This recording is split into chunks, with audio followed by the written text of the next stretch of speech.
नमो सिद्धाणं नमो आयर्याणं नमो वज्रायाणं नमो लोये सौवशाहूणं। पंच परमेष्टि भगवान की जय। आचार्य श्री गुरुवर कुंद कुंद महाराज की जय। आचार्य श्री गुरुवर विद्यासागर महाराज की जय। परम पूज्य निर्यापक श्रवण मुनि श्री सुधा सागर जी महाराज की जय। विनीता निर्मल जैन महासागर जी महाराज की जय। अशोक नगर गुरुवर नमोस्तु। महाराज जी, आचार्य समंतभद्र स्वामी महाराज जी ने श्रावकाचार्य में श्रावक को उपचार से महाव्रती कहा है, तो वह किस अपेक्षा से कहा? बच्चों बैठ जाओ। बच्चों को यहाँ से अलग करें आप लोग, उनके परिवार के लोग। मुख को जब गौण कर दिया जाता है और उपमेय को मुख कर दिया जाता है तो वहाँ उपचार हो जाता है। इसी प्रकार वहाँ गृहस्थ को जिस समय वह समस्त प्रकार के आरंभ परिग्रह त्याग करके और एक स्थान पर सामायिक में बैठ गया है, तो उस समय उसको उपचार से महाव्रती इसलिए कहा कि यथार्थ में ये महाव्रती नहीं है, क्योंकि कसाय का सद्भाव है, लेकिन बाहर से वह महाव्रती जैसा दिख रहा है। जैसे कहते हैं चंद्रमुखी कन्या,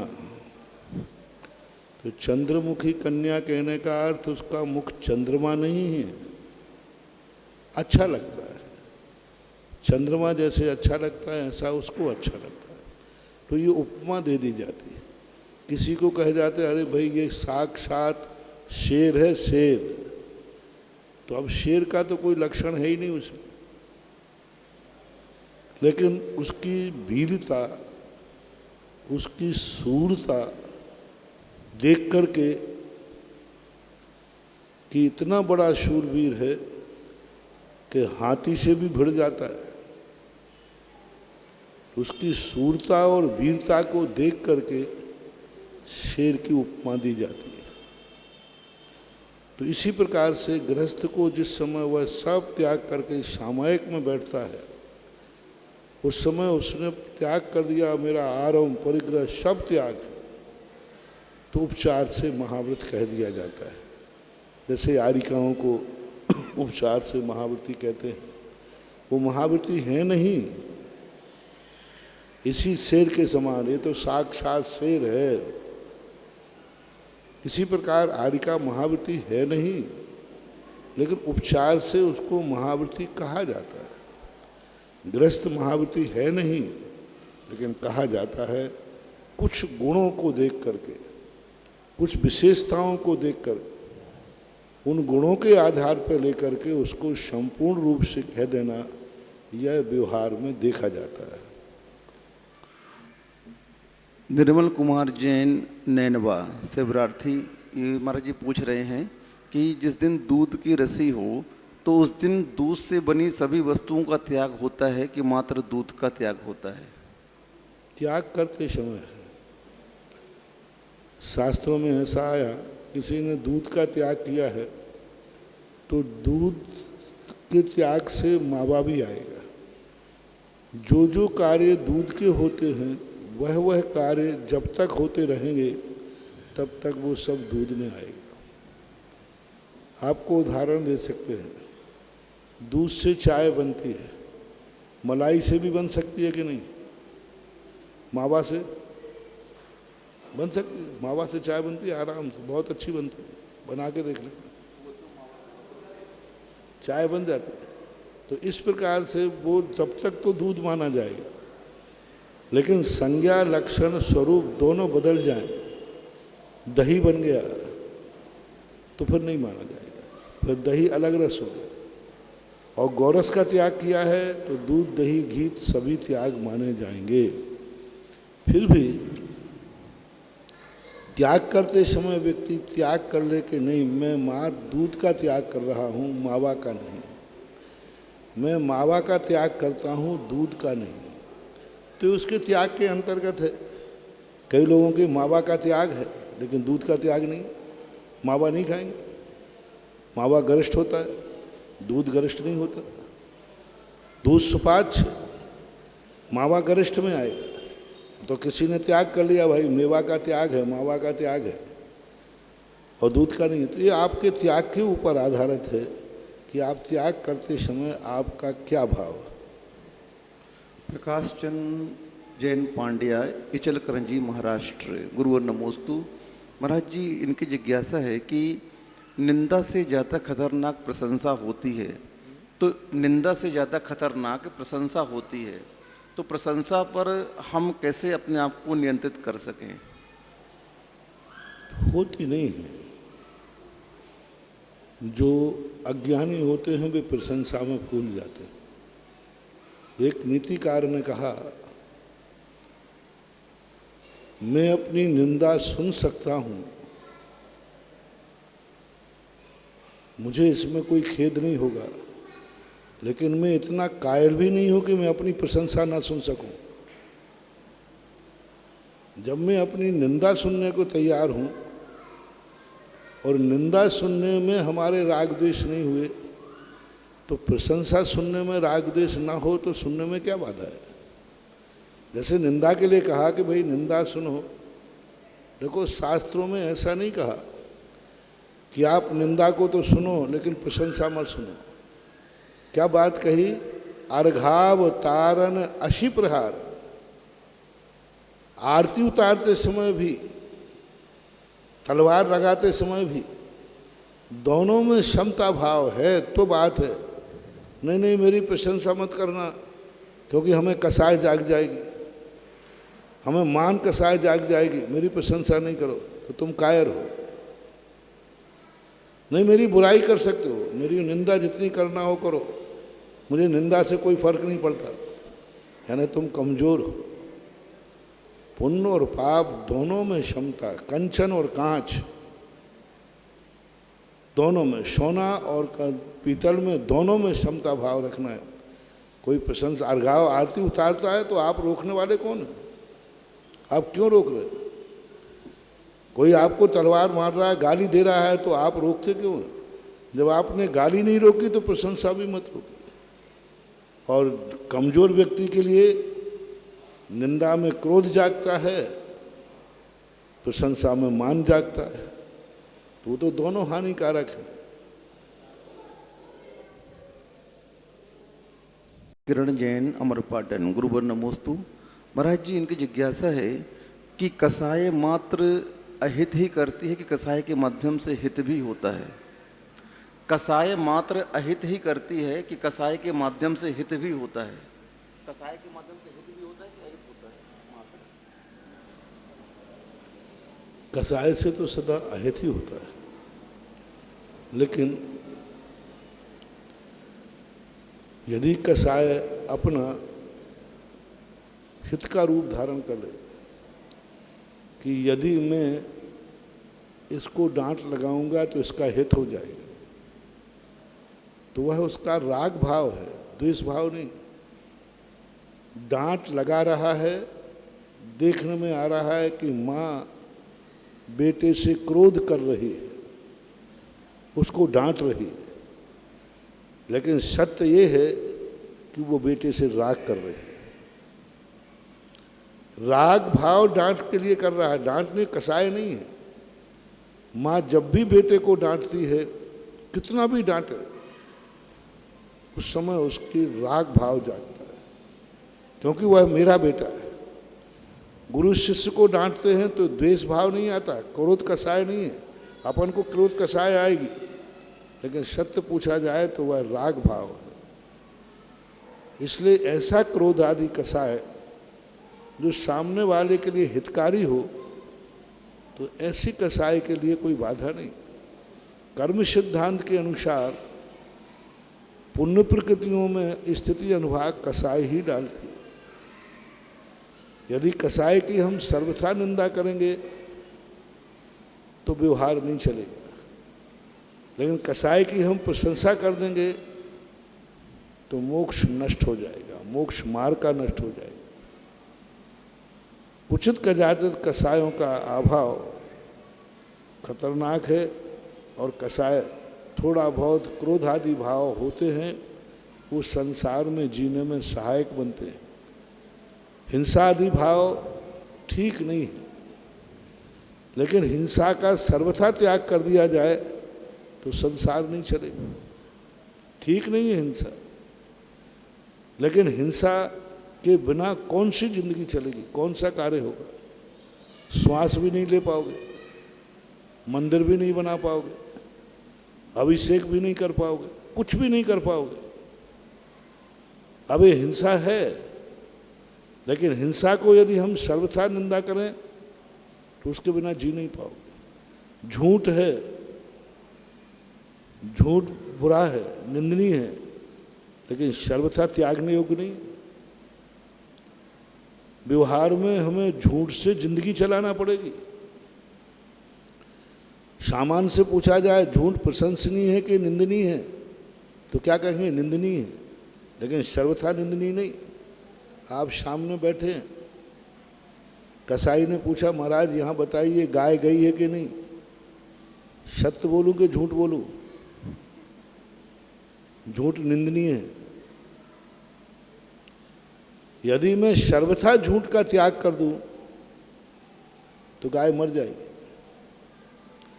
तो अब वहां हमारे जैनाचार्य कहते हैं सत्यमपि विपदे, ऐसा सत्य जो दूसरे की विपदा ला दे, दूसरे की इज्जत खराब कर दे, दूसरे की जिंदगी बर्बाद कर दे, ऐसा सत्य भी असत्य है, और असत्य से भी ज़्यादा पाप है, और इस स्थान पर असत्य है। इसी प्रकार सभी में लगा लेना चाहिए। जितने जितने पाप हैं, इन पापों के बिना यदि इनका सर्वथा त्याग कर दिया जाएगा तो व्यवहार मार्ग का, संसार मार्ग का, संसार में हम और आप जी नहीं सकेंगे। इसलिए इनको कथनचित अभिप्राय के अनुसार है, आपने इस जीव को क्यों मारा, क्या भाव था? एक सैनिक को हत्यारा नहीं कहा जाता।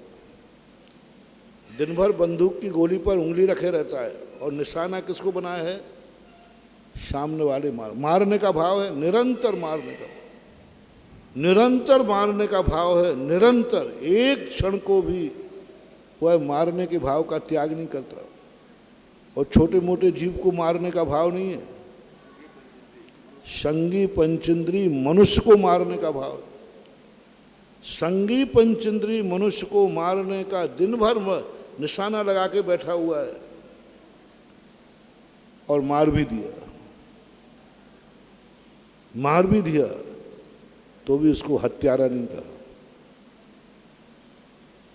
और एक नहीं मारा है, हजारों जीव मार डाला, हजारों सैनिकों को मार डाला, तो भी हत्यारा नहीं कहा। उसकी दुर्गति नहीं हुई। हिंसा तो हुई, लेकिन उस हिंसा की प्रशंसा हुई। ऐसे हिंसक के लिए वीर मार्तंड की उपाधि दी। वीर मार्तंड, परम वीर चक्र मिला, क्योंकि उसने इतने लोगों को निपटा दिया, इतने लोगों को निपटा दिया, वीर चक्र मिल गया, परम वीर चक्र मिल गया। अब भाई उन्होंने क्या किया? बोले इतने इनको मार डाला जीवों को। तो अब ऐसी हिंसा राष्ट्र की तरफ से देखा जाए तो ऐसी हिंसा प्रशंसनीय मानी जाती है, वीर योद्धा का लक्षण माना जाता है। और वैसे एक छोटे से जीव को भी कोई मार दे तो हत्यारा कहलाता है। तो ये जो पाप हैं, कसाय हैं, इनको अपेक्षा देखना चाहिए, किस अपेक्षा से वह यह हिंसा आदि दोष कर रहा है, क्रोध आदि भाव कर रहा है। ललित जैन पिंडरमिया बांसवाड़ा, गुरुवर नमोस्तु। महाराज जी, इनकी जिज्ञासा आज के प्रवचन से है कि आज के प्रवचन में आपने जो कहा कि माला फेरना पूजन करना, स्वाध्याय करना ये धर्म नहीं है।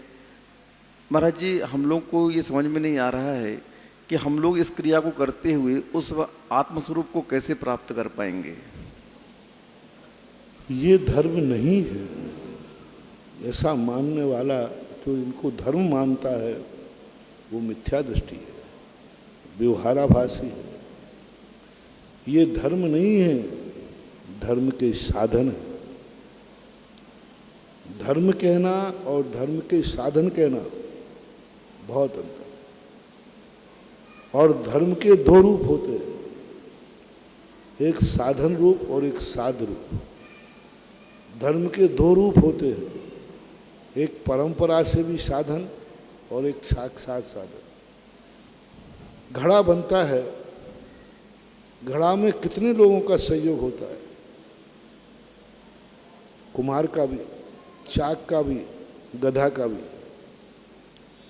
गधा घड़े बनाने में गधे का भी सहयोग है कि नहीं? मिट्टी लाया था। गैती फड़ुए का है कि नहीं? है। चाक का है, डंडे का है, सबका है। लेकिन कहा किसका जाएगा? कुमार ने घड़ा बनाया, सब गौण कर दिए। इसी प्रकार जब मुनि की अपेक्षा, इसलिए मैंने बार बार कहा अभी एक पक्ष ही हुआ है,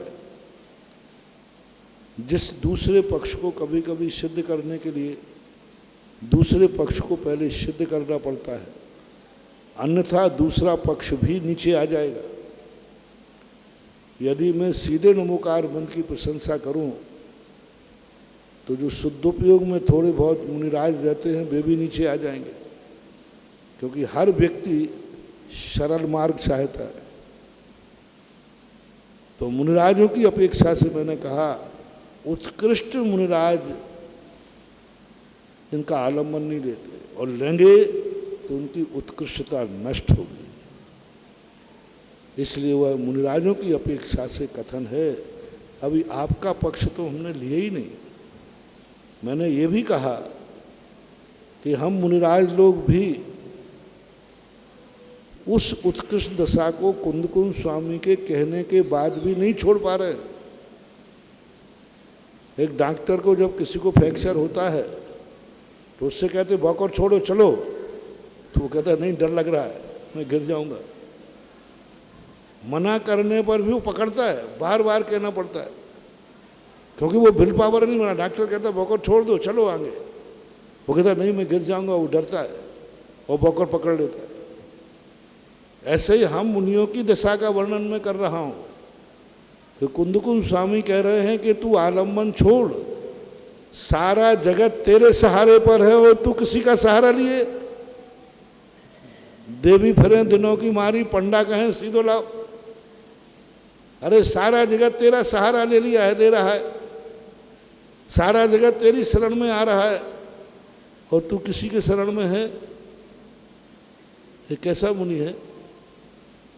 सारा जगत तेरा सहारा चाहता है, सारा जगत तेरा आलम्बन ले रहा है और तू किसी दूसरे का आलम्बन ले रहा है। ये तुझे शोभा नहीं देता। आकाश के संबंध में कहा, उपमा दी मुनि की आकाश के समान। हे श्रवण, तू आकाश के समान बन। आकाश जैसे सारी दुनिया को शरण देता है, लेकिन आकाश किसी की शरण नहीं देता, वो स्वयं प्रतिष्ठित है। ऐसे ही हे श्रवण, तू उस पथ पर विद्यमान है, वह रत्नत्रय तूने प्राप्त कर लिया है कि तू किसी का सहारा मत ले, स्वावलंबी बन जा। अभी 2 महीने के चौलेश्वर के प्रवचन इसी पर थे कि कुंदकुंज स्वामी समय सार में हमें क्या बनाना चाहते हैं। तुम सब पर का आलम्बन छोड़ दो। मैं गिर जाऊंगा तो नहीं गिरोगे, मेरी बात पर विश्वास करो, मेरी बात पर विश्वास करो, नहीं गिरोगे, मैं तुम्हारा गुरु हूं। वो निरालंबन दशा प्राप्त करना चाहते हैं और हम आलम्बन। लेकिन डॉक्टर, विश्वसनीय डॉक्टर कहता मैं तुझे गिराऊंगा क्या, मैं तेरा डॉक्टर हूं, छोड़ बाकर को। नहीं छोड़ेगा। कुंदकुंज स्वामी नहीं कर पा रहे, सफल नहीं हो रहा वो। हम लोगों से खूब कह रहे हैं कि तू आलम्बन छोड़, निरालंबी बन जा। अपने हाथ में भगवान का भी सहारा नहीं, नवोकार मंत्र का सहारा नहीं। अभी 14 के 2 महीने के प्रवचन सुनो तो आपको पता चल जाएगा कि मुनि की दशा क्या है, मुनि का स्वरूप क्या है। कौन है समयसार पढ़ने का अधिकारी? कौन समयसार पढ़ सकता है? वो बाजार वाला समयसार नहीं, मैंने कई बार कहा, वो छपा हुआ समयसार नहीं, जो आत्मा में से प्रकट होता है वह समयसार की बात कर रहा हूँ।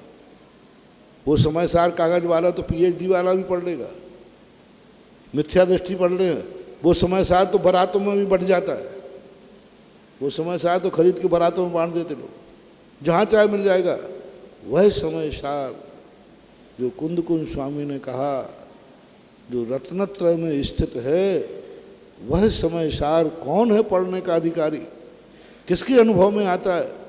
2-2.5 महीने प्रवचन दिए, आपको मिल जाएंगे वो सब, आपके यूट्यूब वगैरह पे पड़े रहते। मेरा प्रवचन कभी नष्ट नहीं होता, अमर कर लेते हैं रोजगार। आजकल तो अमर होने लगा, मैं वापस भी लेना चाहूँ तो वो वापस मिलने वाला नहीं, वो तो गया, सारी दुनिया में रिकॉर्ड हो गया स्थायी।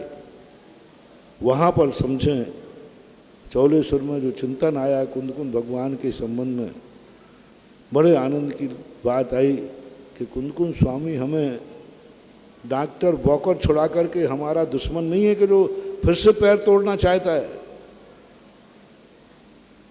वो डॉक्टर कह रहा है बॉकर छोड़ो, तो क्या सही बताओ, डॉक्टर ये चाहता है कि फिर से गिरे और फिर से पैर टूटे? ये भाव है क्या उसका? कि ये भाव है कि ये वाकर का आलम्बन लेकर चले। कुंदकुंज भगवान जब कह रहे हैं कि तू मेरा सहारा छोड़, भगवान का सहारा छोड़, माला की सहारा छोड़, पंच परमेष्टि का सहारा छोड़, तो ये मत समझो कि मुझे बेसहारा करना चाहते। बेसहारा नहीं करना चाहते हैं, हमें स्वावलंबी बनाना चाहते। बेसहारे में और स्वावलंबी में अंतर बताओ क्या है? बेसहारा होना यानी अनाथ होना, और स्वावलंबी होना यानी अपने आप में पूर्ण होना। कुंदकुंज भगवान कहते तू स्वावलंबी हो जा। दुनिया कहती है हमें बेसहारा अनाथ बना रहे हैं, देखो हमारा सब कुछ छुड़ा दिया कि सब कुछ अलग कर, सब छोड़ दो। नहीं, ये बहुत गहन बात है, मुनियों की बात कही थी। फिर भी कुंदकुंज के कहने के बावजूद भी हम लोग जैसे सहारा नहीं छोड़ रहे। कुंदकुंज भगवान गिर जाऊंगा मैं, माला नहीं फेरूंगा तो मेरा उपयोग बाहर चला जाएगा। तो फिर बार बार कुंदकुंज के कहने पर अंत में अपन ने कुंदकुंज का भी समर्थन ले लिया। जब डॉक्टर ने बार बार कहा तो उन्होंने कहा ठीक है, अभी कुछ दिन और बॉकर पे चलने दो, एक आध भाव निकल जाएगा तो चलेगा। तृप्ति जैन, मुजफ्फरनगर। गुरुवर नमोस्तु। महाराज जी, इनकी जिज्ञासा आपकी शंकर समाधान 11 जुलाई से है कि आपने कहा था कि केवल ज्ञान प्राप्त होने के निकट जो महाराज पहुंच गए, कर्म का उदय ऐसा आता है कि वह सर्वार सिद्धि में पहुंच जाते हैं केवल ज्ञान की जगह। तो महाराज जी, कर्म ऐसा उनका कौन सा उदय में आता है कि वो उस कर्म को पहचान नहीं पाते हैं? कर्म उदय में तो सदा सबके आते हैं। उस कर्म के उदय को जो एक्सेप्ट कर लेता है, हर व्यक्ति का कोई ना कोई दुश्मन दुनिया में है, हर व्यक्ति। यदि कोई दुनिया में और कोई नहीं है तो तुम्हारे घर की चौखट है, वही तुम्हारा दुश्मन। तुम्हारे लिए खतरा कहाँ कहाँ है? आपको अपनी जिंदगी में खतरा कहाँ कहाँ है और आप कहाँ निश्चिंत हैं, जहाँ मौत ना आ जाए। ऐसा समय बताओ, ऐसा दिन बताओ, ऐसा स्थान बताओ जहाँ तुम्हें मौत का खतरा ना हो। यहीं पर है। अरे यहाँ भी कई लोग लुढ़क गए, प्रवचन सुनते सुनते मैंने देखा है, प्रवचन सुनते ही प्रवचन सभा में से चले गए। तो हर यहाँ प्रतिकूलताएं हैं, लेकिन उस प्रतिकूलता को लोग प्रतिकूलता मानते हैं तो हमारे लिए गलत हो जाता है। तो हमें कोई कर्म का उदय सर्वार सिद्धि नहीं ले जाता। कर्म के उदय में हम फेल नहीं होते।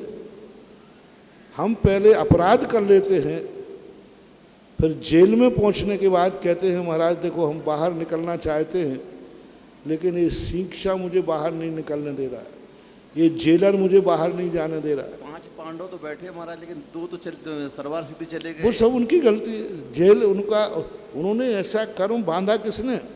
वही मैं पूछ रहा हूँ। एक जेल में अपराधी बंद है, अब वो कह रहा है कि ये जो सामने फाटक लगा है ये मुझे बाहर नहीं निकलने दे रहा है, ये जेलर मुझे बाहर नहीं निकलने दे रहा है, ये कानून मुझे बाहर नहीं निकलने दे रहा है। सत्य क्या है? अपराध बाहर नहीं निकलने दे रहा है। अंदर किसने किया है? अपराध में, कोर्ट ने। वो कहता नहीं कोर्ट वालों ने मुझे जेल दे दिया। अपराध तो उपचार से है। सत्य ये है कि तेरे अपराध ने बंद किया है। यही स्थिति हमारी होती है। हमारे आचार्य से एक उदाहरण लिया करते हैं कि एक चने रखे थे एक मटके में, एक बंदर का बच्चा आया, उसने हाथ डाल दिया और चने मुट्ठी में भर लिए। अब मुट्ठी में चने आते, मुट्ठी भारी हो गई। अब वो बाहर निकालता है और चिल्लाता है, अरे मेरा हाथ इसमें पकड़ लिया, इसमें भूत है, भूत है, मेरा हाथ पकड़ लिया। देखो हाथ नहीं निकल रहा। अब बहुत बहुत फड़फड़ा रहा है। बड़ा बंदर आके कहता है, जिसे संत की उपमा दी जाती है, बोले मूर्ख, अंदर जो पकड़ रखा वो छोड़ दे, जैसा हाथ अंदर ले गया था खाली कर ले, अपने आप बाहर निकल आएगा। ऐसे ही आप लोग कहते हो महाराज जी हमें कर्मों ने पकड़ रखा है, परिवार ने पकड़ रखा है, हमारे पास 100 बंधन है। नहीं, उन्होंने तुम्हें नहीं पकड़ रखा है, तुमने उनको पकड़ रखा है। तुम्हारे अंदर है। आज नहीं पकड़ा कल पकड़ा होगा, परसों पकड़ा होगा। आज छोड़ना चाहते हो, अब ऐसे थोड़ी छूटेगा। राजीव जैन, अमरपाटन, गुरुवर नमोस्तु। महाराज जी की जिज्ञासा है, क्या दर्शन मोहिनी कर्म जो होता है वह चारित्र गुण का भी घात करता है क्या? दर्शन मोहिनी कर्म चारित्र गुण का भी घात करता है क्या? दर्शन मोहिनी कर्म चारित्र को मिथ्या करता है, घात का नहीं। दूध को जहरीला कर देगा, दूध को नष्ट नहीं करेगा। दूध है, उसमें यदि कड़वी चीज डाल दी जाए तो कड़वा हो जाएगा, दूध तो रहेगा, उसका नाम कड़वा दूध हो जाएगा। कोई भी चारित्र ज्ञान दर्शन कोई घात नहीं होते, कड़वे हो जाते। चारित्र को वो कड़वा कर देगा, मिथ्या कर देगा। मिथ्या चारित्र भी होता है। यदि ये प्रत्यनीकानी भवंती भव पद्धति सदृष्टि ज्ञान वृत्तानि धर्म धर्मेश्वरा विदु, ऐसा मानना चाहिए। परम पूज्य संत श्रवणी आचार्य गुरुवर विद्यासागर जी महामंडराज के परम प्रभाव शिष्य निरापक श्रमण श्री सुधा सागर जी महाराज के चरणों में समस्त जिज्ञासुओं का, ऑनलाइन देखने वाले समस्त दर्शनार्थियों का 122 देशों प्रसारित वहाँ हो रहा है, जहाँ जहाँ भी लोग देख रहे हैं उनके सबके माध्यम से आपके चरणों में बारंबार नमोस्तु नमोस्तु। ऑनलाइन जिज्ञासा के पश्चात अब उपस्थित श्रावकों के माध्यम से महाराज श्री आपके चरणों में जिज्ञासा रखते हैं। प्रथम जिज्ञासा के लिए मैं श्रीमान संतोष जी जैन, निर्मल स्टोर सागर को आमंत्रित करता हूँ और तैयार रहेंगी श्रीमती मंजू जी जैन, कोटा। हाँ, माइक दीजिएगा वहाँ मंजू जी को।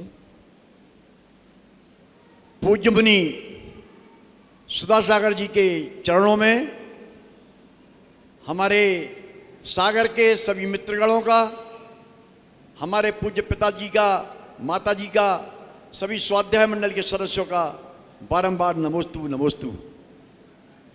पूज्य मुनि श्री, मैंने तो ब्रह्मचारी जय कुमार के रूप में जब आपको देखा, आचार्य श्री के चरणों में जब आप पहुंचे, देर न लगी और क्षुल्लक परम सागर जी का रूप आपके लिए नैनागर में दे दिया गया। आपके प्रभावी ज्ञान से प्रभावित होकर शीघ्र ही एलक का पद भी आपके लिए परम सागर के रूप में मिल गया। देखते ही देखते ईश्वरी में मुनि सुधा सागर जी का न्याय रूप आपके लिए मिला। पूरा देश, पूरा विश्व देखता रह गया। और जैसे ही जैसा ज्ञान का, तप का, साधना का आपका निखार आया, और वह निखार सब शिष्यों के लिए आशीर्वाद के रूप में ऐसा लगा कि बहुत ही कम समय में यह पद निर्यापकारचार्य के रूप में आपके लिए जो प्राप्त हुआ है, उससे पूरा देश गदगद हो गया। पूज्य मुनि, जिज्ञासा यह है कि देश में सैकड़ों मुनि और सैकड़ों आचार्य हैं, और जैसा कि मुझको ज्ञात है कि बहुत से आचार्य तो आपके शिष्य जो शिवरार्थी रहे हैं वो आचार्य हो गए हैं, मुनि हो गए हैं, मगर आप में क्या ऐसा वह आश्चर्य है। इसी चांदखेड़ी में जब चंदा प्रभु की वह भूमि से मूर्ति निकली, पूरे देश का आदमी गाड़ी और ट्रेनों में भर पर झूम उठा। बसें, प्राइवेट वाहन, लाखों की तादाद में है, जगह नहीं मिली। सागानेर का प्रोग्राम हुआ, वहां लाखों करोड़ों आदमी व्यक्ति वहां आए। छोटी सी जगह में कहां समा गए, कैसे कार्यक्रम हो गया। करोड़ों अरबों रुपए की प्राप्ति भी हुई, अतिशय भी हुआ। नारेली में अभिषेक आपके सानिध्य में हुआ। पूरे देश का, विश्व के विश्वांतर के लोग भी वहां आए। आश्चर्य की बात है। गुरु, जिज्ञासा यही है, तपस्या और साधना तो आपकी है, मगर कुछ और भी है कि जो पूरा देश, पूरा भक्त आपके प्रति पागल दीवाना है। पैसे से ही नहीं, तन मन धन से आपके प्रति समर्पित है। हमारा जिज्ञासा का समाधान करे गुरुवर। नमोस्तु। संतोष बाबू, तुमने ब्रह्मचारी में देखा, क्षुल्लक में देखा, एलक में देखा, मुनि में देखा, पर अभी मजा नहीं आया। वो कब देखोगे? जब मैं अरहंत का रूप लूंगा। ये तो रास्ते में देखा है, अभी मुझे भी मजा नहीं आया। जैसा तुमने देखा, मैंने भी अपने आप को देखा। लेकिन अभी ये जो पर्याय हैं, ये सब साधन रूप है। ये धर्म नहीं है, ये धर्म के साधन है, ये रास्ते के पाथे हैं। मूल लक्ष्य तो अभी रह गया, जो देखना बाकी है, जिसके लिए ये सारी पर्याय होती हैं, जिसके लिए ये सारे साधन होते हैं, वह मंजिल रूप है अरहंत पद। यदि वो पद यदि नहीं मिला तो ये पद सब बेकार है। इसलिए मैं तो वो इंतजार कर रहा हूं कि वो पर्याय कब दिखेगी जिस पर्याय के लिए ये सारी पर्याय हैं। दूसरी बात है, किसी भी बात के लिए प्रभाववान बनाने के लिए हमें कोई प्रयास नहीं करना। बस इतना ध्यान रखना कि बोलते समय आगम का ध्यान रखना और सामने वाले के हित का ध्यान रखना। वक्ता दो चीजों का ध्यान रखे, सामने वाले का हित कैसा हो और स्वयं का कोई स्वार्थ ना हो। वो जो भी बोलेगा सारे जगत पर उसका प्रभाव पड़ेगा। निजी स्वार्थ नहीं होना चाहिए। मैं सदा जिस समय गद्दी पर बैठता हूं, पहली बात तो ये मेरी गद्दी है नहीं, ये गद्दी जिनेन्द्र देव की। और आप लोग बिल्कुल झूठ बोल रहे हो कि मैं आपकी वाणी, आपका प्रवचन सारा जगत मान रहा है। आपको यहीं मैं रंगे हाथों पकड़ सकता हूं कि आप झूठ बोल रहे हैं। आप झूठ बोल रहे हैं कि महाराज जी की जिज्ञासा, महाराज के प्रवचन सब। मैं भी पहले यही मानता था कि आप लोग मेरा प्रवचन सुन रहे हैं, मेरी जिज्ञासा सुन रहे हैं। देखो कितनी भीड़ बैठती है, कितने लोग प्रभावित हो रहे हैं, सारे जगत। तो मुझे भी पहले यही लगता था कि मेरी वाणी बहुत प्रभावित है और बहुत लोग सुनते हैं, सारा जगत सुन रहा है। एक दिन मैंने गौर किया पूरे प्रवचन के बाद, जब आप खड़े हुए तो आप लोगों ने क्या बोला, जिनवाणी के ज्ञान थे। मैंने कि इन्होंने हमारी धो दिया। ये क्यों नहीं बोलते सुधा सागर की वाणी के ज्ञान थे? कोई नहीं बोलता है, सब जिनवाणी बोलते। यानी तुम मेरी वाणी नहीं सुन रहे हो, जिनवाणी सुन रहे हो। और सारे शास्त्र आचार्यों ने लिखे, मेरे लिए ही नहीं किया है आपने। आप लोगों ने मंदिरों में शास्त्र भंडार में जितने शास्त्र रखे हैं, बोलो वहां जिनेंद्र भगवान का कौन सा शास्त्र है? कोई शास्त्र कुंदकुंद स्वामी का है, कोई समंत भद्र स्वामी का है, कोई किसी आचार्य का है।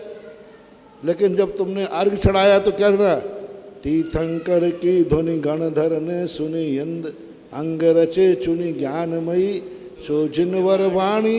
सुखदानी मर गए वे कुंद कुंद लिख लिख करके। तो ये वाणी जिनवाणी है। आप लोग भी सुनते हैं, जिनवाणी मान के सुनते हैं। इसलिए प्रवचन के अंत में आप जिनवाणी की स्तुति करें। जिनवाणी के ज्ञान से, यानी ये प्रवचन जिनवाणी है, जिनवाणी सुनते हैं। तो जो वक्ता बोलते समय ये ध्यान रखे कि ये वाणी मेरी नहीं है, श्रोता मेरी वाणी नहीं सुन रहे हैं, जिनेंद्र देव की वाणी सुन रहे हैं, ऐसा मान करके बोलेगा, उसका प्रभाव पड़े बिना रहेगा। इसलिए मैं तो सदा एक ही ध्यान रखता हूं कि मेरा कुछ नहीं है,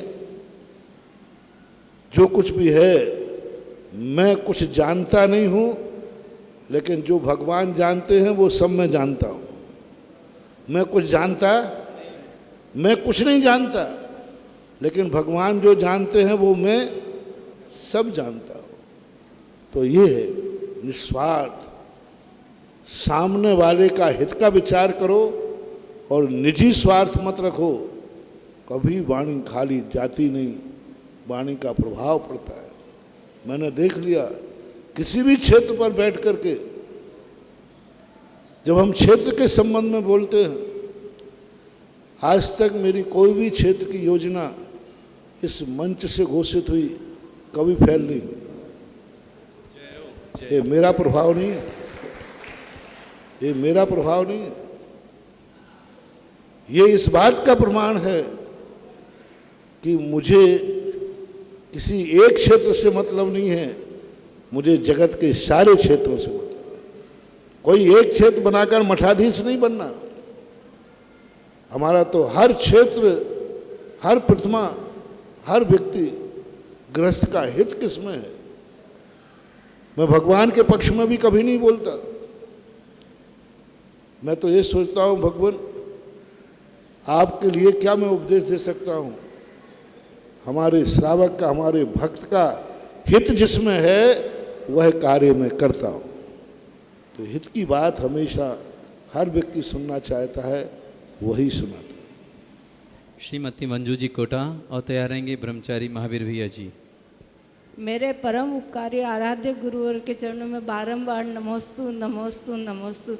गुरुवर, मेरे को जिज्ञासा है कि मिथ्यात्व को गुणस्थान क्यों दिया है? मिथ्यात्व में तो सभी होते हैं। मिथ्यात्व को गुणस्थान क्यों दिया है? सभी होते हैं मिथ्यात्व में। तो गुणस्थान में मिथ्यात्व को क्यों दिया है? गुणस्थान में तो सभी होते हैं। मिथ्यात्व नाम गुणस्थान का अर्थ परिणाम होता है, तो मिथ्या परिणामों को मिथ्या गुणस्थान कहते हैं। गुणस्थान कोई चीज नहीं है। गुणस्थान हमारे LKG है, LKG भी नहीं, जो पढ़ते ही नहीं है वो है। परिणाम तो है ही, मिथ्या परिणाम है। मोह और योग की परिणति का नाम गुण स्थान है।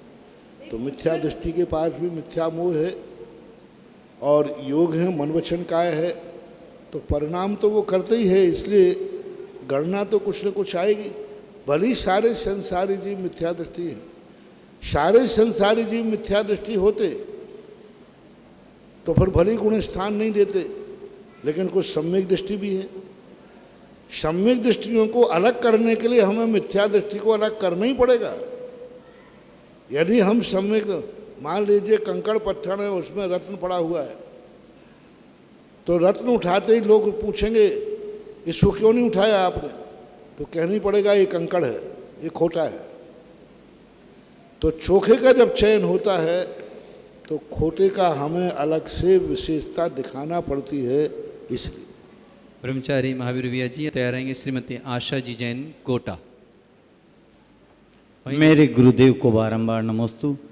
गुरुदेव, अमेरिका से ये प्रश्न आया है कि आपने 2 दिन से जिज्ञासा में बोला कि ये जो विश्व की मनोज्ञ प्रतिमा यहाँ चांदखेड़ी में आदिनाथ भगवान है, उनके यहाँ मंगल कलश विराजमान करेंगे और वो एंटीने का काम अमेरिका में या भारत में जहाँ पे भी विराजमान है, वो एनर्जी उनको परिवार वालों को वहाँ पहुँचेगी। तो ये कैसे संभव है महाराज?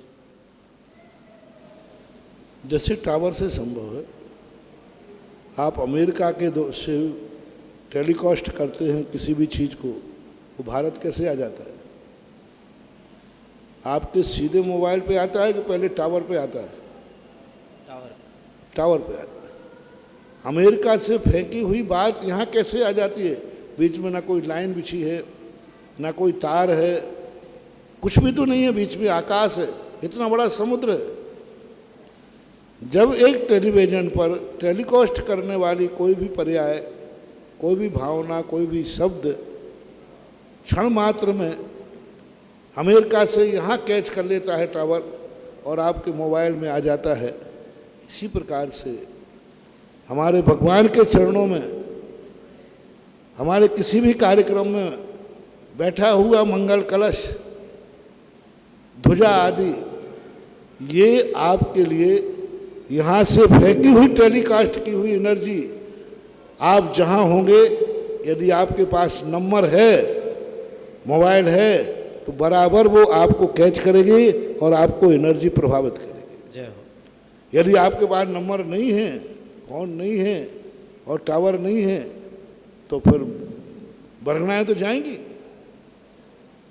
तो मोबाइल चालू नहीं करोगे, मोबाइल नहीं है तो बरगनाएँ तो आएंगी, लेकिन वो बरगनाएँ तुम्हारे लिए लाभ नहीं दे सकती। ऐसा मान हमारे कमेटी के चंद्रोदय क्षेत्र के कोषाध्यक्ष श्री गोपाल जी अपना कुछ निवेदन कर रहे हैं, जो टीवी के और व्हाट्सएप के माध्यम से पूरे झिंझवाणी चैनल, सुधा कलश चैनल के माध्यम से पूरे विश्व में देख रहे 122 देशों में उनका आह्वान कर रहे हैं। साथ ही साथ कल कुछ बातें जो थी कलश के माध्यम से, जिन्हें भी मंगल कलश के माध्यम चतुर्मास में रजतमयी ध्वज स्थापित करनी हो अपने परिवार की ओर से, तो 21 कलश के माध्यम से, और साथ ही साथ रजतमयी अखंड दीपक ज्योति वो परिवार कर सकते हैं 11 कलश के माध्यम से। कल ये छूट गए थे। जिन्हें भी अपने कलशों की बुकिंग कराना हो, मैं आपको यहाँ के अध्यक्ष और ऑफिस के नंबर बोल रहा हूँ, आप अपने पास एक बार नोट करें। अध्यक्ष जी के नंबर है 9414184618। एक बार फिर से 9414184618। ऑफिस का नंबर है 8769188282। फिर से 8769188282। और यदि किसी को ऑफिस में कुछ वहाँ पर अकाउंट से संबंधित कार्य है तो नंबर है 9214629719। नीचे आपके स्क्रीन पर भी टीवी पर दिखाए जा रहे हैं नंबर, आप अपने पास नोट करके संपर्क कर सकते हैं कोषाध्यक्ष जी गोपाल जी साहब। निर्यापक श्रमण मुनि पुंगव श्री सुधा सागर जी महाराज सत्संग के पवित्र पावन चरणों में त्रिकाल बार नमोस्तु भगवन, नमोस्तु भगवन, नमोस्तु भगवन। महानुभाव, बहुत ही मांगलिक समय हमारा आया है। एक लंबे अंतराल के बाद में वीतरागी धर्म, उत्तमचर्या पालक संतों की शरण, सानिध्य, आशीर्वाद हमें मिल रहा है। इस समय की हम उपयोगिता को समझें और चंद्रोदय क्षेत्र पर 28 तारीख को दोपहर में मांगलिक कलश की, चतुर्मास कलश की स्थापना पर्व बड़े उत्साह के साथ में दोपहर हाँ मनाया जाएगा। समय दोपहर में है। पूरे देश विदेश के जो भक्त हैं उनसे निवेदन कि कृपया आप सब अगर पधारें तो बहुत बहुत आपका अभिनंदन व स्वागत है। यहाँ पर दोपहर में 1 बजे से ये भव्य कार्यक्रम आयोजित किया जाएगा और जिनवाणी सुधा कलश चैनल पर इसका सीधा प्रसारण दोपहर में 2 बजे से प्रसारित किया जाएगा। हमारे अध्यक्ष जी भी इस पावन प्रसंग पर आप सभी को आमंत्रित कर रहे हैं। पुनः आपसे निवेदन कि इस मांगलिक पर्व के अंदर आप पधारें, इसी भावना के साथ में जिज्ञासा। हाँ, आशा जी तो तैयार रहेंगे। ब्रह्मचारी श्रीमान मुकेश जी गोटेगांव, आपको बता दूं हमारी कमेटी ने आपको आमंत्रित तो कर दिया है, किंतु आप कोविड का 19 का पालन करते हुए मास्क वगैरह के साथ व्यवस्थित अंतराल से आप आएंगे। आपको पहले से सूचना दे दीजिए, आपके रूम आदि बुक कर दिए जाएंगे। मेरे परम पूज्य आराध्य गुरुदेव के चरणों में मैं मेरा परिवार का त्रिकाल नमोस्तु नमोस्तु नमोस्तु। मेरी जिज्ञासा है गुरुवर कि मेरे मन तो कपड़ा नहीं है फिर भी मेला हो जाता है और दिल शीशा नहीं है फिर भी टूट जाता है, ऐसा क्यों?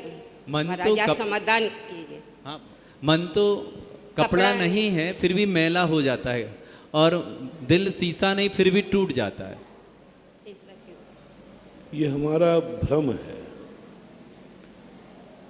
भ्रम हमारा ऐसा है, मन मैला होता नहीं है।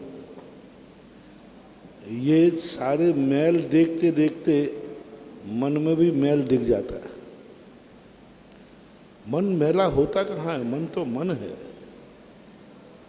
मन में एक ऐसी पर्याय निकल जाती है जिसको मैलेपन की उपमा दी जाती है।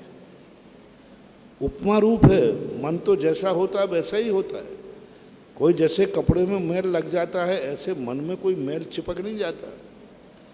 मन की विपरीत परिणति को उपमा देते हैं। ये उपमाएं कहलाती हैं और उपमाएं जो होती हैं तो बाहर की दी जाती है। जैसे आप उपमा लोग देते हैं मुक्ति रूपी बधू। अब भाई मुक्ति रूपी बधू कहाँ से आ गई? वहाँ तो स्त्रियां है ही नहीं, शरीर ही नहीं है, लेकिन फिर भी आप मुक्ति रूपी बधू कहते हैं। तो अब ये उपमाएं कहलाती है। मन मैला नहीं होता, जैसे मैल चिपक जाता है। मन मैला इसलिए कह देते हैं मन को कि उसमें जो पर्याय निकलना चाहिए, उसको जो कार्य करना चाहिए वो नहीं कर रहा है, इसलिए उपमा दी जाती है। दिल टूटने का अर्थ दिल कभी टूट करके टुकड़े नहीं होता कांच के समान। ये उपमा दी जाती है, यानी दिल का अर्थ हो गया हताश हो गया। अब उसमें करने का जो उत्साह था वो उत्साह खत्म हो गया। तो अब उस उत्साह को हम क्या उपमा दे? अरे भाई इसका दिल टूट गया। तो उपमाएं उनकी दे दी जाती हैं जिनसे हम परिचित होते हैं। ना दिल टूटता है, ना मन मैला होता है, कपड़े के समान मैला नहीं होता और कांच के समान टूटता नहीं। ब्रह्मचारी मुकेश जी भैया गोटेगांव और तैयार रहेंगी श्रीमती किरण जी जैन सनावत। हाथ उठा लें, माइक पास में करो।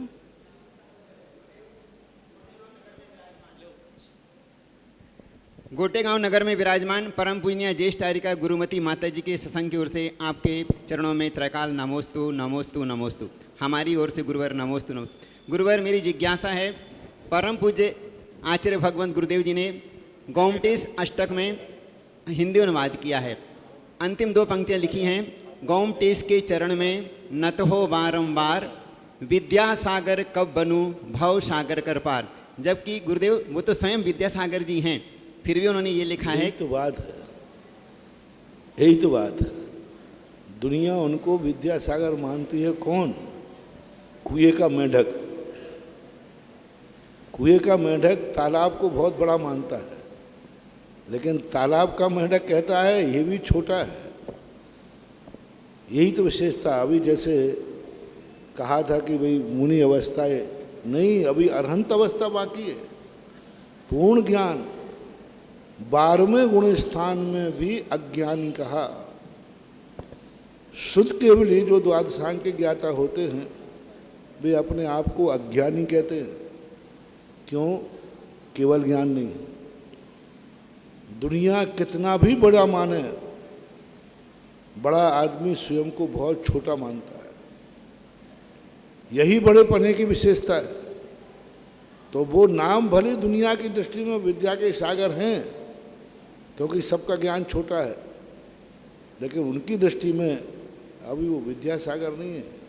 सागर तो बोलते हैं असीम को, और असीम है केवल ज्ञान। तुम लोगों की बातों में यदि मैं आ जाऊं तो हमारा कबाड़ा हो जाए। तुम लोग तो क्या कहते हो, चलते फिरते सिद्ध और चढ़ाओ चनों के झाड़ पर। क्या करते हो पूजा में? चलते फिरते सिद्ध कह दिया। और कोई अज्ञानी मुनिराज हो और वो अपने आप को सिद्ध मान ले तो उसका क्या होगा? अरे सब गवाए हो, सब लोग बोले, जनवाणी में लिखा है। नहीं, भक्त कहता है मुझे तो यही भगवान है, भक्त कहता है यही सिद्ध है, क्योंकि भक्ति यही है। गुणोस्तोकम शदुर्लंग तद बहुत कथा स्तुति। अपने आराध्य में थोड़े गुण देख करके असीम गुण देखते हैं उसको, लेकिन जो आराध्य होते हैं वो कहते नहीं, जब तक मुझे अंतिम लक्ष्य प्राप्त नहीं हो जाएगा तब तक मैं विद्यासागर कैसे बनूं? मैं विद्यासागर जब कहलाऊंगा जब मुझे केवल ज्ञान प्राप्त हो जाएगा। यही अनुभूति उनको एक दिन केवल ज्ञान प्राप्त कराएगी। यदि वो अपने आप को विद्यासागर अभी मान ले तो अब आगे प्रसाद तपस्या करने की क्या जरूरत होगी? क्या बोलना, अब मान ले, अभी विद्यासागर मान लो। यदि मैं अभी अपने आप को सिद्ध मान लूं तो अब क्या करना है? कुछ नहीं करना, अब तो आनंद ही आनंद है। और अभी मच्छर काट खाए तो नहीं। भक्त अपनी भक्ति में जो बोलता है साधु को कभी तद्रूप नहीं मानना चाहिए। ये मानना चाहिए इसकी भक्ति बोल रही है। तो अपन लोग अपने सामने आचार्य श्री विद्या के सागर हैं, लेकिन वे अपने आप को अभी विद्या सागर नहीं मानते।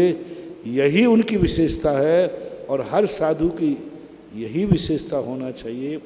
भक्त कितनी भी प्रशंसा करे, लेकिन उनको हमेशा लक्ष्य ध्यान रखना चाहिए कि अभी मेरे लिए बहुत आगे चलना है।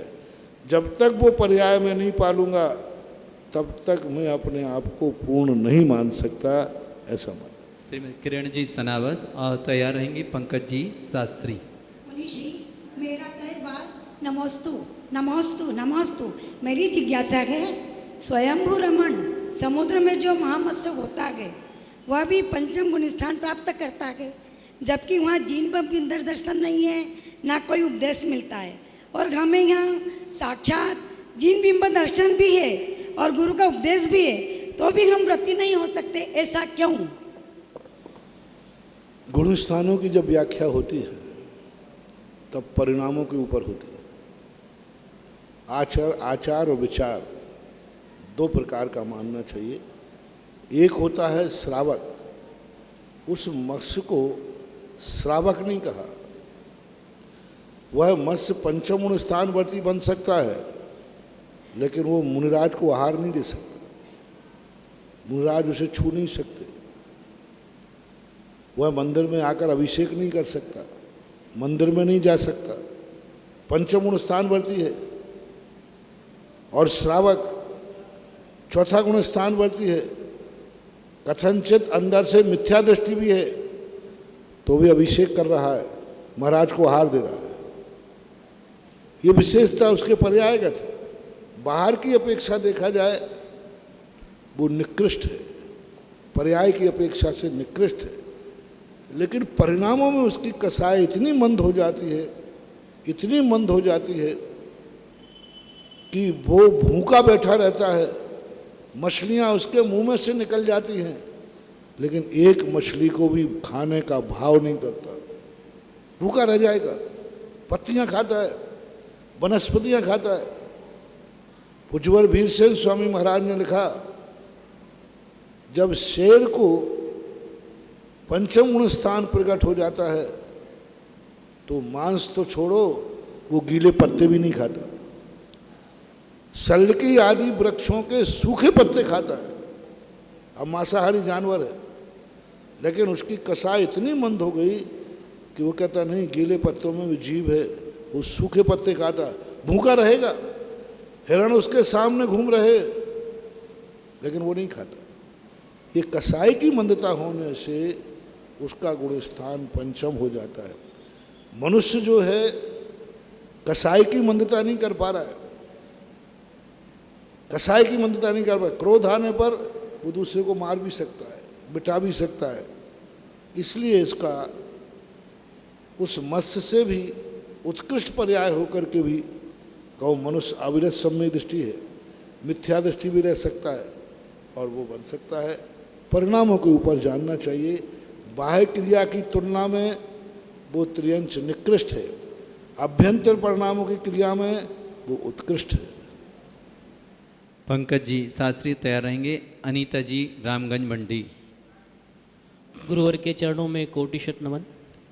गुरुवर, वैष्णव परंपरा में विदुर नीति और शकुनी नीति और जैन आगम परंपरा में सोमदेव सूर्य द्वारा नीति वाक्यम और कुरुल काव्य, जो नीतियों के ऊपर आधारित धर्म है, धर्म क्षेत्र में देवशास्त्र गुरु की रक्षा के लिए या विरोधी राजा के कारण समाज को, राष्ट्र को, धर्म को बचाने के लिए हमें अगर कुनीति का प्रयोग करना पड़े, किसका? कुनीति का। कुनीति, सुनीति और कुनीति होती है। कुनीति। तो वो कुनीति का प्रयोग हम किस स्तर तक कर सके जिससे हमारा धर्म, गुरु और आगम सुरक्षित रह सके? पहली एक जिज्ञासा आई थी, जब वो धर्म और रक्षा के लिए कर रहा है तो वो कुनीति कैसे हुई? वो तो नीति हो गई। अभी मैंने कहा था, एक पिता अपने बेटे पर बहुत क्रोध कर रहा है, मार रहा है, क्योंकि वो शराब पी के आया है। अब उस समय जो उसको पीट रहा है, डांट रहा है, वो उसका क्रोध है कि राग भाव है। पड़ोसी के बेटे ने भी पी थी, दोनों मिलकर पी थी, लेकिन उसने पड़ोसी के बेटे को कुछ भी नहीं डांटा, कुछ भी क्रोध नहीं किया, कुछ भी नहीं किया, वहीं पड़ा था। पड़ा रहना दे, क्या लेना था? तो बस नहीं वो कुछ। अब बोलो, पड़ोसी के बेटे ने शराब पी, उससे उसने कुछ भी नहीं कहा, क्रोध भी नहीं किया, तो उससे द्वेष है। और अपने बेटे को झापड़ मार रहा है, डांट रहा है, तो ये क्रोध है कि राग भाव है? देखने में क्या आ रहा है? अंतरंग क्या है? राग भाव। मेरा बेटा, तूने क्यों हुई? क्योंकि तू मेरा है। और जिसको क्रोध नहीं किया उससे द्वेष भाव है, उसको उठाया तक भी नहीं। तो इसी प्रकार कोई भी चीज होती, अभी मैंने कहा झूठ भी सत्य है। किस हद तक झूठ बोलना है? गाय को बचाना था। अब इसको झूठ में लें कि सत्य में लें? तो सत्य में है, झूठ होकर के भी सत्य है। जब कोई भी कुनीति, कोई भी चीज जहर मारक है, लेकिन वही जहर वैद्य जी देते हैं तो औषधि है। वैद्य जहर देता है कि औषधि देता है? वैद्य दे रहा है तो औषधि है, पर उसको जहर कैसे कहेंगे? वही दुश्मन दे रहा है, वही तो जहर है, और वैद्य दे रहा है तो औषधि है। चीज एक ही है, एक ही चीज है। एक किसी ने पेट में जाकर किसी को छुरा घोंप दिया, हत्यारा मर्डर किया, पेड़ फाड़ दिया, और डॉक्टर ने भी पूछा पेड़ चाकू से फाड़ दिया। दोनों ने पेट को फाड़ दिया, लेकिन डॉक्टर का फाड़ा हुआ पाप नहीं है। उसको पाप कैसे कहे? पेट दोनों में फड़ा है, लेकिन दोनों का एक पाप है और एक धर्म है। तो जब कोई भी कार्य धर्म रक्षा के लिए किया जाता है तो पाप की कोटि में नहीं आता। जैसे सैनिक की हिंसा, सैनिक कितने जीवों को मार देता है दिन भर में, उसको पापी नहीं कहा जाता, उसको बुरा नहीं कहा जाता। किसी भी दर्शन शास्त्र में सैनिक की निंदा नहीं की। जैन दर्शन अहिंसक है, लेकिन सैनिक की दुर्गति नहीं की। आज तक किसी शास्त्रों में किसी सैनिक की दुर्गति है ऐसा नहीं लिखा, सैनिक की कभी निंदा नहीं की। तो वो कुनीति नहीं कहलाती। यदि अभिप्राय छोका है तो वह कुनीति नहीं, नीति है। महारानी लक्ष्मीबाई ने अपने बेटे को अपने हाथों से मार डाला, उसकी निंदा नहीं की। क्या ये कुनीति नहीं थी? लेकिन निंदा नहीं की, प्रशंसा की। आज इतिहास में उसकी प्रशंसा की जाती है। क्यों? उसका अभिप्राय क्या था, भाव क्या था, ऐसा देखना चाहिए। अनीता जी रामगंज जी और अंतिम जिज्ञासा लिए तीर्थेश जैन। मेरे परम पूज्य गुरुदेव के चरणों में बारंबार नमोस्तु। गुरुवर, मेरी जिज्ञासा है, अशुभ शरीर क्या है और वात वलय के बारे में समझाइए। अशुभ शरीर क्या है और वात वलय के बारे में विस्तार से समझाइए। अशुभ शरीर, अशुभ शरीर जी, और वात वलय क्या है? वात वलय जी, दोनों बहुत विपरीत प्रश्न है। हाँ बिल्कुल अलग है। अशुभ शरीर कहलाता है जो शरीर स्वयं को अच्छा नहीं लगता, स्वयं के शरीर से जो दुखी रहता है वह अशुभ कहलाता है। मयूर सबको अच्छा लगता है, लेकिन मयूर को अपने पैर बुरे लगते हैं। तो पुण्य और पाप के संबंध में आचार्यों ने व्याख्या की कि रूप रंग आदि जो हैं ये कौन सा पुण्य है कौन सा पाप है। उन्होंने कहा जिसको जो अच्छा लगता है वो पुण्य है और जो बुरा लगता है वो पाप है। तो इसलिए जो शरीर अपने आप को बुरा लगे, अपने आप को गिलानी हो कि मैं बहुत गंदा हूँ, मेरा स्वरूप अच्छा नहीं है, तो वो अशुभ है। दूसरा, कुछ सज्जन लोग जो धार्मिक दृष्टि से देखें तो जिस शरीर से हम धर्म की संपूर्ण क्रियाएं न कर पाए वो अशुभ है। पूज्यवर नेमी चंद महाराज ने लिखा, जिस शरीर को पा करके हम रत्नत्र धारण न कर पाए वो शरीर अशुभ है। तो व्याख्याएं अलग अलग की गई हैं। किस दृष्टिकोण से अपन देखें वो दृष्टिकोण अपनाना चाहिए। समंतभद्र महाराज ने इसी शरीर को, कैसा भी शरीर हो, हुंडक संस्थान वाला है, काला कलूटा है, भीभत्स है, कोई भी उस शरीर को देखना नहीं चाहता। और समंतभद्र महाराज कहते हैं, शुभावता सुचौकाए रत्नत्रय पवित्रते। यदि उसमें रत्नत्रय आ जाए तो शरीर कितना भी गंदा हो तो वो देवों के द्वारा भी वंदनीय हो जाता है, कितना भी गंदा क्यों ना हो। लेकिन रत्नत्रय है तो उसकी देवता भी पूजा करते हैं, देवता भी आराधना करते हैं। तो अपेक्षाओं की अपेक्षा से शुभ अशुभ का निर्णय। बात वलय का अर्थ होता है, वलय यानी गोल चक्र, हवाओं से जो चीज़ घिरी हुई होती है उसको बात वलय बोलते हैं। प्रसिद्ध बात वलय, तीन लोग चारों तरफ हवाओं से घिरे हुए हैं, उनको बात वलय बोलते हैं। अंतिम जिज्ञासा के लिए तीर्थेश जैन, शेष नाम कल। नमोस्तु महाराज जी, मेरा नाम तीर्थेश जैन है। मैं संत सागर पब्लिक स्कूल में पढ़ता हूँ। महाराज जी, मेरी जिज्ञासा है कि तीर्थ क्षेत्र और अतिशय क्षेत्र में क्या अंतर होता है? तीर्थ क्षेत्र और अतिशय क्षेत्र में क्या अंतर है? तीर्थ क्षेत्र अतिशय क्षेत्र, तीर्थ तो दोनों ही होते। ये कहो प्रश्न तुम्हें रटाते समय किसी ने चूक कर दी, तुम्हारा तो प्रश्न नहीं है, किसी ने आपसे पूछवाया है, तो उसको ये पूछना चाहिए सिद्ध क्षेत्र और अतिशय क्षेत्र में क्या अंतर है।